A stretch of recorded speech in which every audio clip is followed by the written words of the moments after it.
اور آپ دیکھیں سیدنا عمر کی بھی کتنی محبت تھی سیدنا علی سے کہ جب کبھی بھی فارن ٹور پہ جاتے تھے اپنی جگہ حضرت علی کو خلیفہ بنا کے جاتے تھے، کیونکہ نبی علیہ السلام جب تبوک پہ گئے تھے تو سیدنا علی کو چھوڑ کے گئے تھے، بخاری مسلم میں آتا ہے حضرت علی رو پڑے، پہلا اور آخری موقع تھا کہ جنگ میں نہیں گئے، تو فرمایا تم اس پہ راضی نہیں ہو، تمہاری میرے ساتھ وہی نسبت ہے جو ہارون کی موسیٰ کے ساتھ، مگر میرے بعد کوئی نبی نہیں۔ تو حضرت عمر اس سنت پہ عمل کرتے تھے، جب بھی وہ جاتے تھے،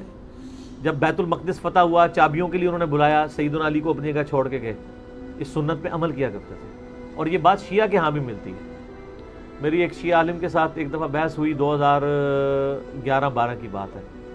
تو مجھے کہنے لگے کہ حضرت عمر جو ہے نا حضرت علی کو خلیفہ بنانے میں مخلص نہیں تھے، اسی لیے انہوں نے 6 رکنی کمیٹی بنائی، ان کو چاہیے تھا ڈائریکٹ حضرت علی کو نامزد کرتے۔ تو میں نے کہا اس کے پیچھے ریزن کیا ہے، وہ تو حضرت عمر نے خود بتائی ہے، بخاری مسلم دونوں میں حدیث ہے۔ ابن عمر کہتے ہیں جب حضرت عمر کو زخم لگا اور اب ہمیں یقین ہو گیا کہ وہ جانور نہیں ہوں گے، کھاتے تھے تو انتڑیاں کٹ چکی تھی، یہیں سے وہ سب کچھ نکل جاتا تھا، تو ہم نے عرض کیا کہ اپنا خلیفہ کسی کو نامزد کر دیں۔ تو انہوں نے کہا اگر میں اپنا خلیفہ کسی کو نامزد کرتا ہوں تو میں اس کی سنت پہ عمل کرتا ہوں جو مجھ سے بہتر ہے، ابو بکر، اور اگر میں نہیں کرتا تو میں اس کی سنت پہ عمل کروں گا جو ان سے بھی بہتر ہے، یعنی رسول اللہ صلی اللہ علیہ وسلم۔ ابن عمر کہتے ہیں جب میں نے حضرت عمر کی یہ بات سنی نا تو مجھے سمجھ آ گئی کہ اب حضرت عمر کسی کو نہیں بنائیں گے، کیونکہ وہ ہمیشہ ہر معاملے میں نبی علیہ السلام کی سنت کو پرائورٹی دیتے تھے، اور وہی ہوا کہ انہوں نے کہا کہ میں 6 رکنی کمیٹی بنا رہا ہوں، بخاری کے اور مسلم کے الفاظ ہیں کہ میں اپنے بعد اس امر خلافت میں ان 6 بندوں سے زیادہ کسی کو اہل نہیں سمجھتا جن سے رسول اللہ صلی اللہ علیہ وآلہ وسلم اپنی وفات تک راضی رہے،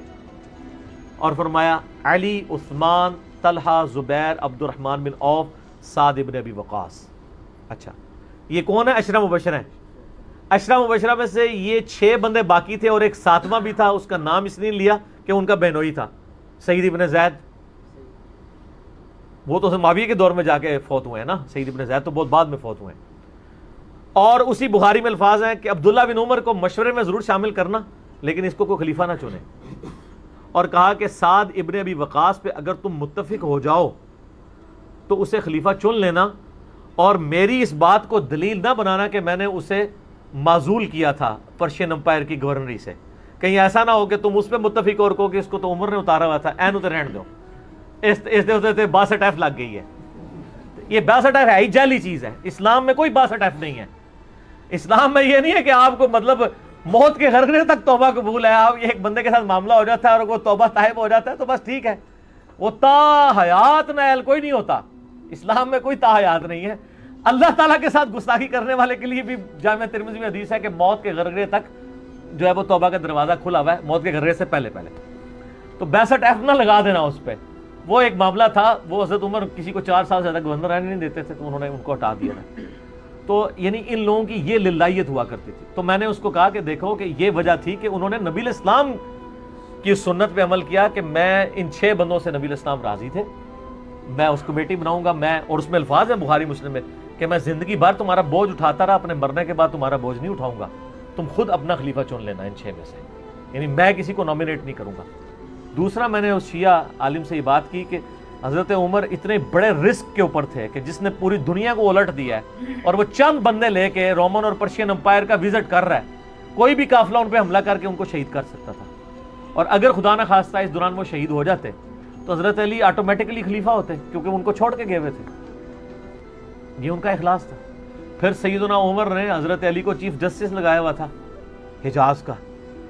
چیف جسٹس آج کل نہیں سنبھالا جا رہا، اور اس زمانے میں جب اسلام کا دورہ ہو، عدل کا نظام ہو، اور تینوں جو زہد کے امام تھے نا، حضرت عمر نے ان کو چیف جسٹس لگایا تھا۔ رومن امپائر گری، اصحاب صفہ میں سے ابو درداء کو لگایا، سب سے غریب ترین صحابی، یہ ان کا کرائٹیریا تھا۔ ابو سفیان، بڑے بڑے لوگ جو اینڈ پہ مسلمان ہوئے، یہ لائنیں بنا کے کھڑے رہتے تھے، حضرت عمر ان کو نہیں ملتے تھے جب تک باقیوں سے فارغ نہ ہو جائیں۔ وہ کہتے تھے ہم سردار، ان کا نہیں، تم اسلام میں بعد میں آئے ہو۔ اور وہ مہاجرین کے وظیفے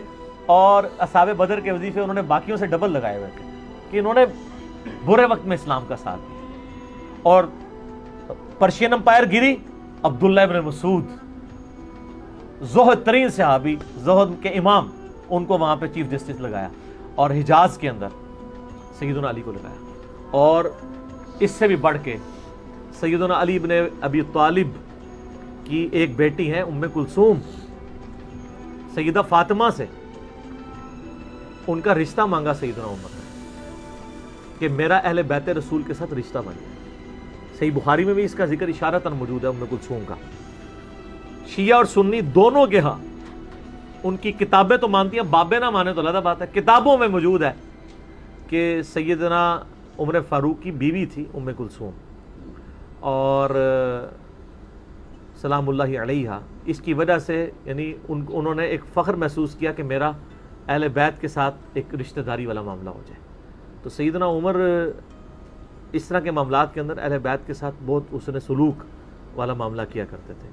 اگرچہ ان کی طبیعت میں سختی ضرور تھی، لیکن جو دین کے معاملے میں تھی وہ ساری سختی اپنی ذات کے معاملے میں نہیں ہوا کرتی تھی۔ صحیح مسلم میں ایک حدیث ہے، اسی پہ میں کنکلوڈ کرتا ہوں کہ سیدنا عمر نے ایک خواب دیکھا کہ مجھے ایک مرغے نے خواب میں ٹھونگے ماری ہیں۔ تو انہوں نے پھر اگلے دن خطبہ دیا، انہوں نے کہا کہ میں نے خواب میں دیکھا ہے کہ اس طرح مجھے ایک مرغ نے چونچے ماری ہیں خواب کے اندر، میں نے اس کی تعبیر یہ کی ہے کہ عنقریب مجھے قتل کر دیا جائے گا، اور اگر بائی چانس اچانک میں مار دیا جاؤں، یہ تو کسی کو نہیں پتا تھا کہ وہ ایک تقریباً 3-4 دن تک زخمی حالت میں ہوش میں رہیں گے،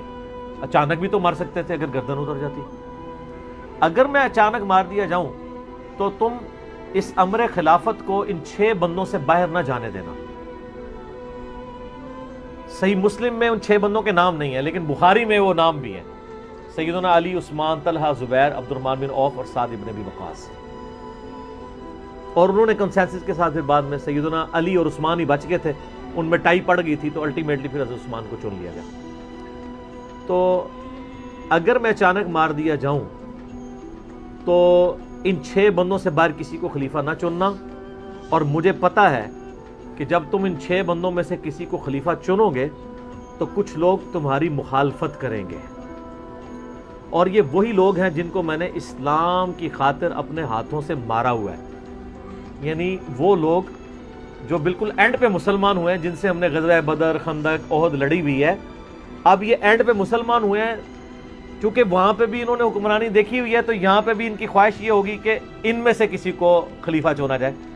تو جب تم دیکھو کہ ایسے لوگ اس خلافت کے دشمن ہیں، ان 6 میں سے کسی بندے کی خلافت کے مخالفت کر رہے ہیں، تو تم سمجھ لینا کہ یہ لوگ اللہ کے دشمن، اور دوسرے الفاظ تو بڑے سخت ہیں، کافر ہیں۔ اب اس کی انجینئرنگ میں نہیں کرتا، وہ پھر کسی اور طرف بات چلی جائے گی۔ آپ میرا ریسرچ پیپر واقعہ کربلا کا حقیقی پس منظر 72 صحیح الاسناد احادیث کی روشنی میں، جس میں میں نے 200 روایتیں اکثر بخاری مسلم سے پیش کی ہیں، اس کے سٹارٹ میں نے حدیث لکھ کے پھر لکھا ہے کہ اب آئندہ صفحات میں آپ کو پتہ چلے گا کہ سیدنا عمر اسلام کا دشمن کن لوگوں کو سمجھتے تھے، اور یہی الفاظ صحیح بخاری میں عبداللہ بن عمر نے بھی استعمال کیے تھے۔ کس کے بارے میں کیے تھے وہ ہمارا ریسرچ پیپر پڑھیں۔